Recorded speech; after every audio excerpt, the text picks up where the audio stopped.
This is Eva Clark of Mind-Based Healing. I'm here to talk to you about hypnotherapy for multiple sclerosis. Now, a new client comes into your office. She's presenting with an array of symptoms. She has numbing in her right hand, which makes it hard to write.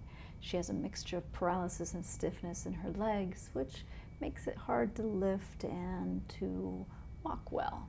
She has leg spasms at night, for example, making it hard to sleep, and bouts of fatigue, which makes it hard to really plan her day because she doesn't know how much energy she's going to have. And then she also has bladder urgency, which makes it hard to get out. It's quite a panel of symptoms, isn't it? Welcome to MS. So, as a hypnotherapist or an NLP practitioner, what do? This presentation is going to focus on using hypnotherapy and NLP with multiple sclerosis, but the structure you're going to learn today can be applied to the majority of other chronic diseases. So, to make this presentation a little more realistic, let me present to you your client, okay? This is Nancy. This is a mock client. She comes to your office with the symptoms we've just described, right? Now, just a little background. Nancy's an only child. She's been raised by a strict dad and her mother that during her whole childhood had a chronic disease she was always having to deal with.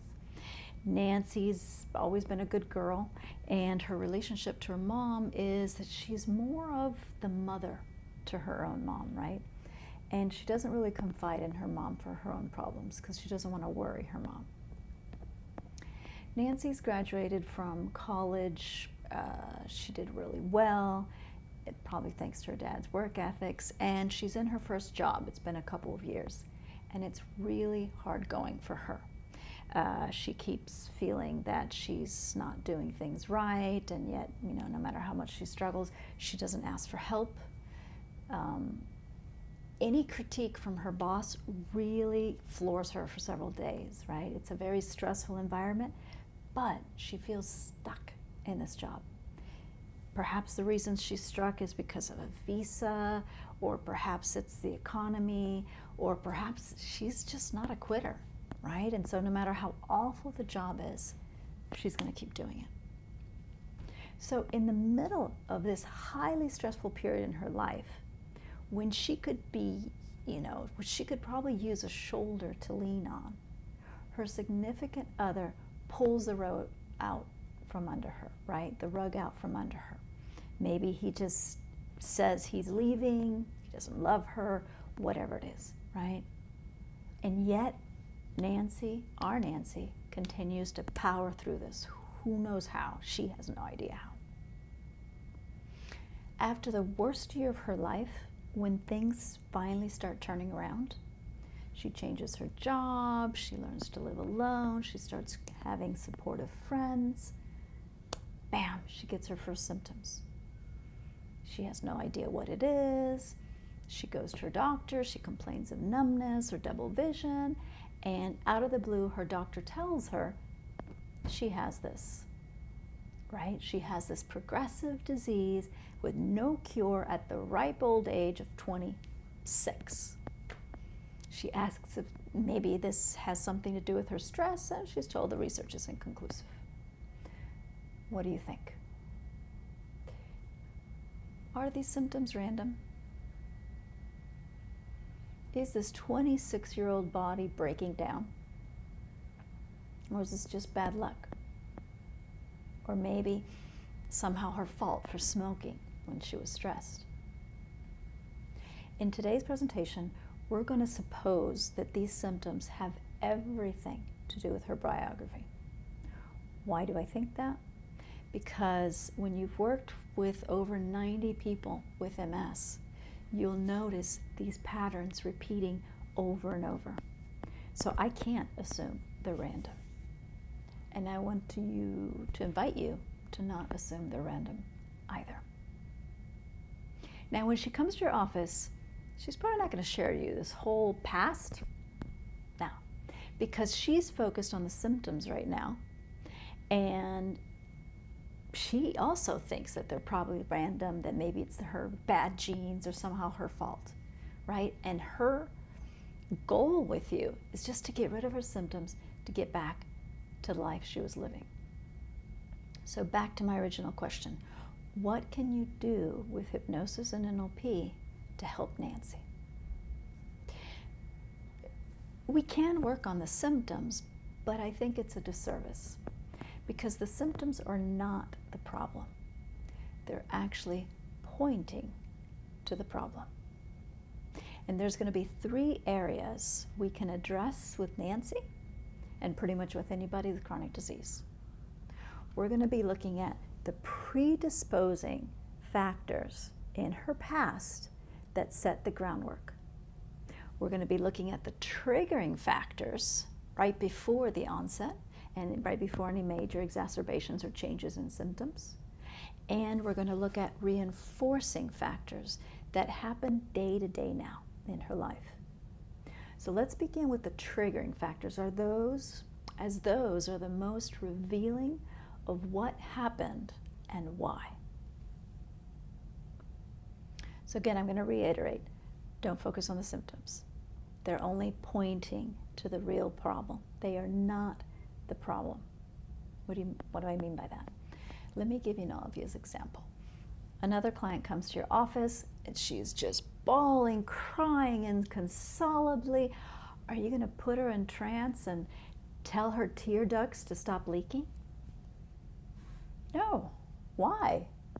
Because you know that the reason she's crying inconsolably, the reason her eyes are shedding these, tears, has something to do with grief of some sort, right? Some loss. And so you're going to look at, well, what took place before she started crying, right? What took place before her eyes started tearing up, and work on that. Because if you work on that, the tears will probably go away. And we want to do the same thing. All right, so the symptoms MS, as with the tears, are only biological expressions of something that happened before the tears started. Sorry about that. The symptoms of MS, as with the tears, are only biological expressions of something that happened before they started. That's where we're going to start, those triggering factors.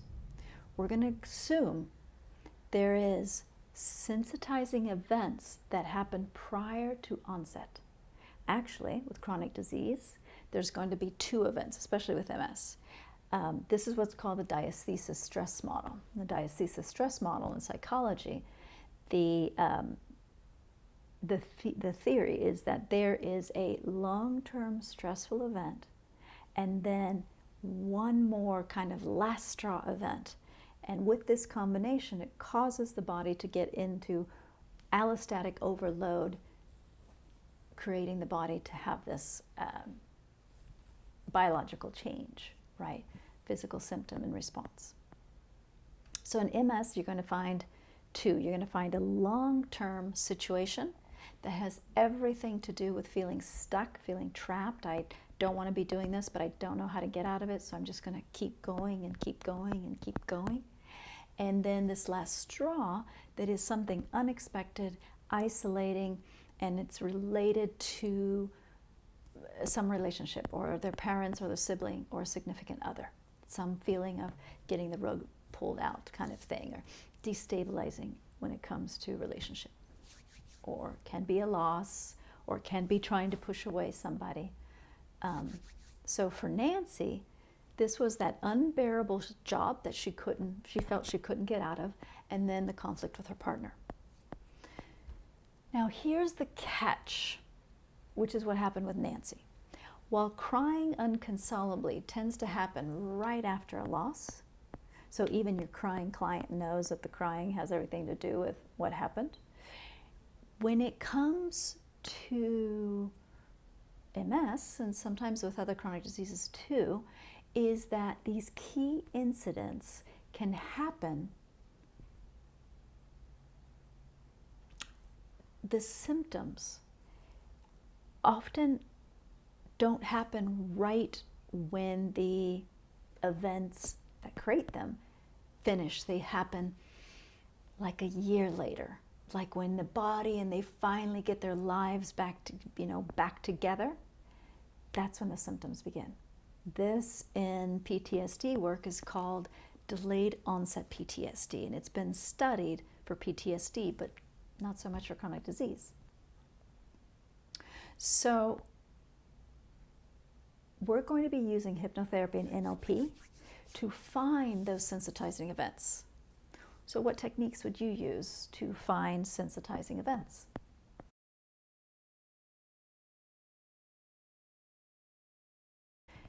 Some of the things I use is regression therapy or root cause therapy and timeline therapy from NLP. The trick is, though, you want to start at the onset, and then you're going to take them further back, and you're going to take them further back, and you're going to take them further back until you find these two incidents. What do you do when you find them? And now here lies the predisposing factors. See, we've just looked at the triggering factors. Now we're going to look at the predisposing factors, the second area of work. Who here, when they did their training in regression therapy or root cause therapy, do you guys remember, there was something called the sensitizing event, but then there was something else that went further back. Do you remember what that was? The initial sensitizing event.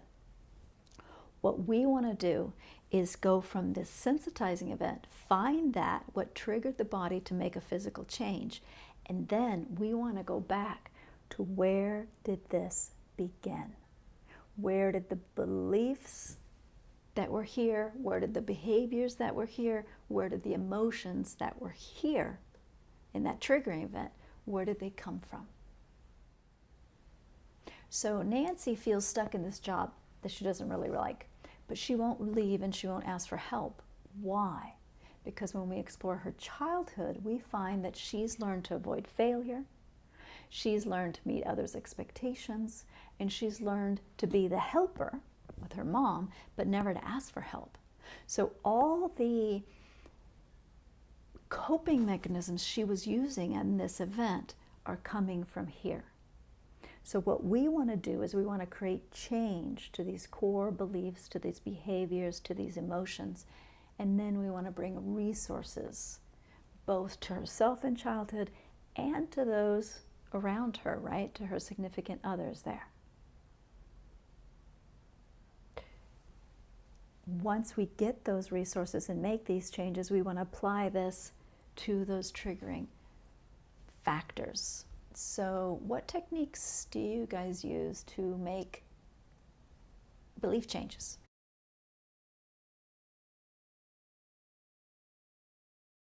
I find that one of the most empowering and efficient is Robert Dilts's belief system. What was it called? It was Changing Belief Systems with NLP from Robert Dilts.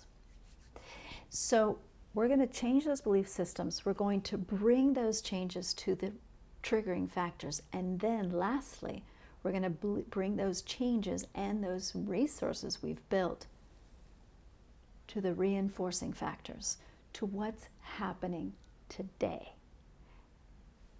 And this brings us to that third area of work with Nancy and any client with chronic disease, because these same beliefs, these same behaviors, these same emotional responses she had here coming from here are being expressed daily in how she deals with her MS and how she deals with her symptoms and how she deals with the unexpected changes in her symptoms and how she deals with where she's moving into in the future.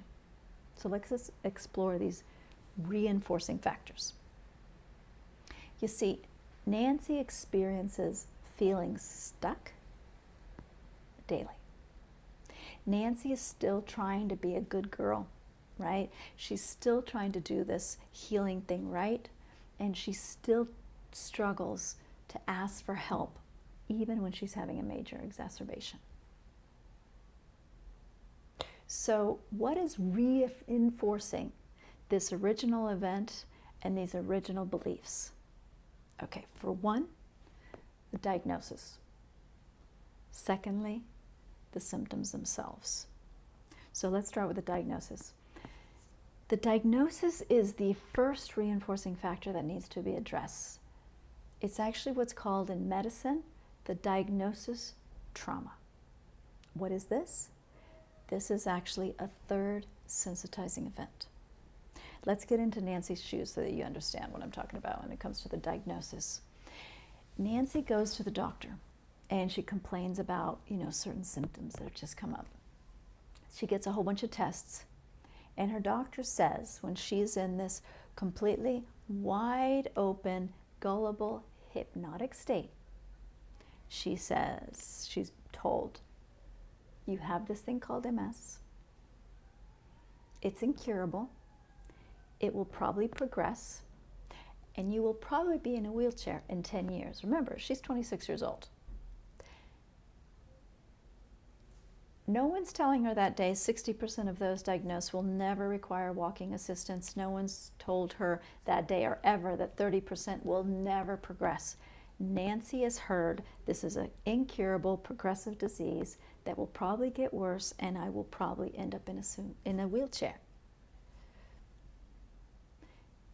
That's not a very good belief to have, right? I'll give you an example. When I was first working with MS, I was doing a study to see how hypnosis, how effective it was with MS. And I remember it was maybe 6 months into the study, 12 sessions, everyone was having some improvements. And one of the women who was actually improving, she got the flu, and then she got pneumonia, and her symptoms got worse. And I remember once she came back from that, she was starting to feel better, and I said, how are you doing? She goes, oh, my symptoms are so much worse. And I go, well, that's to be expected. You just have the flu. And she goes, no, my symptoms are getting worse because MS is a progressive disease. And I thought, oh my gosh, every symptom, every change in the symptom, she is translating it as progression. So you want to work with that belief about the progression of MS. You want to share with them the data. And what would you use, actually? In order to work with the belief that MS is a progressive disease, even though it's not for everybody, what would you use?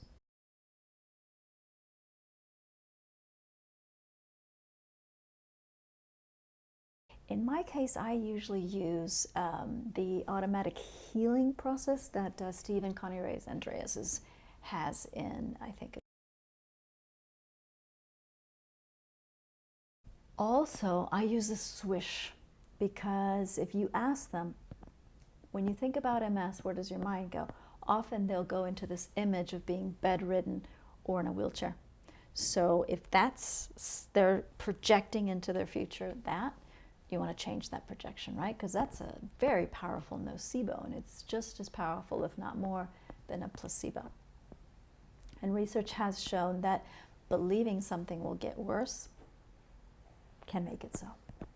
The second that we've already talked about is the day of the diagnosis, right? I treat that day like I would PTSD or any kind of trauma. So what do you guys use to reduce trauma? I use the phobia cure, right? I use a lot of NLP, even if I use it in hypnosis.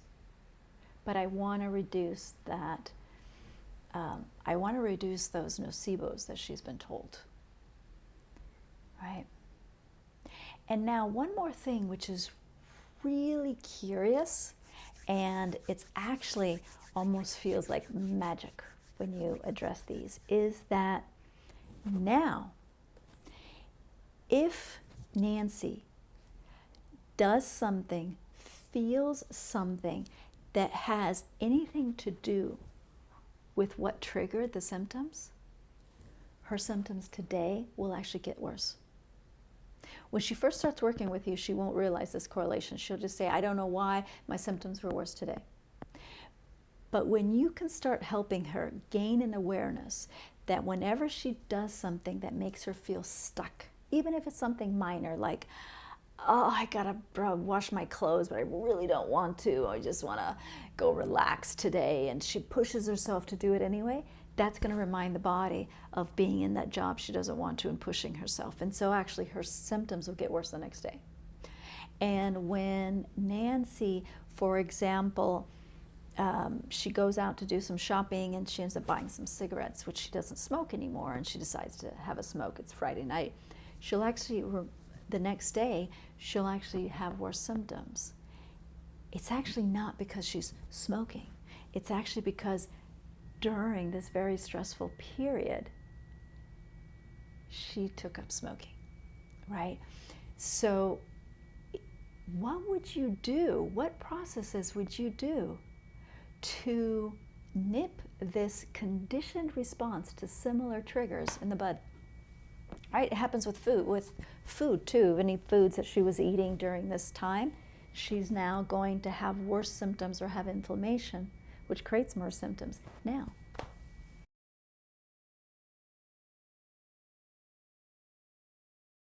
I use the allergy process, right? The NLP allergy process. Because what's the basis of the NLP allergy process?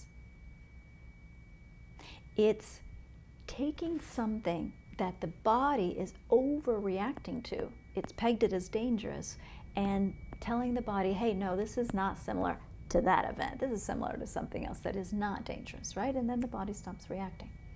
So I love using that process with my clients because those are just really quick wins, and it can really help your client stay motivated to continue to do the work of going through what happened and where it all comes from.